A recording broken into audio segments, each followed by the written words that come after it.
પધારેલ હરિગુરુ શાંતની જય, સત્ય સનાતન ધર્મની જય.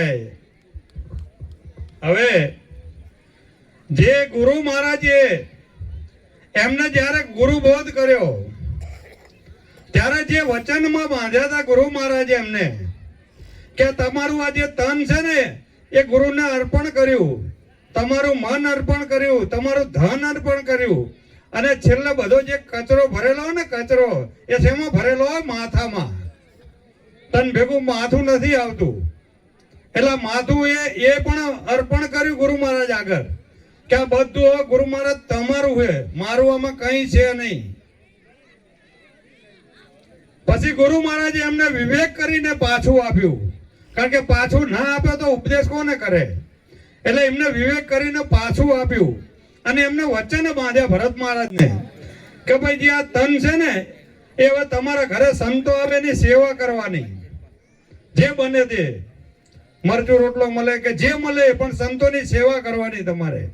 અને આ મન છે ને એનાથી ગુરુ મહારાજનું ભજન કરજો, અને આ ધન છે ને એ આવા કાર્યમાં વાપરજો, સત કાર્યમાં, પરમાર્થના કામમાં.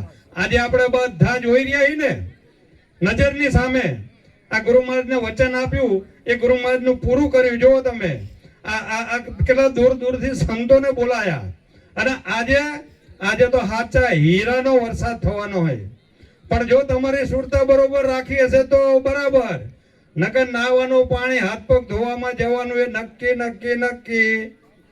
એટલે આવા જે મહાપુરુષો દૂર દૂરથી આવ્યા છે એટલે એમની અમૃત વાણી જો ધ્યાનથી તમે સાંભળશો, અને આમાં જો કોઈ જીવાતમાં તરી જાય, નહીં કહેતા ગંગા સતી પાનભાઈ બોલે ને કે વીજળીના ચમકારે મોતીડા પરોવે પાનભાઈ, અને અચાનક અંધારા થશે.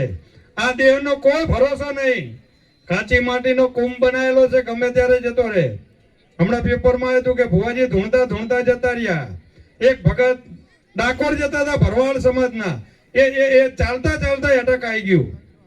એટલે આમાં આ વીજળીનો ચમકારો કીધો છે ગુરુ મહારાજે, અને જે આ શીશ આપ્યું ને એ ગુરુમુખ બન્યું.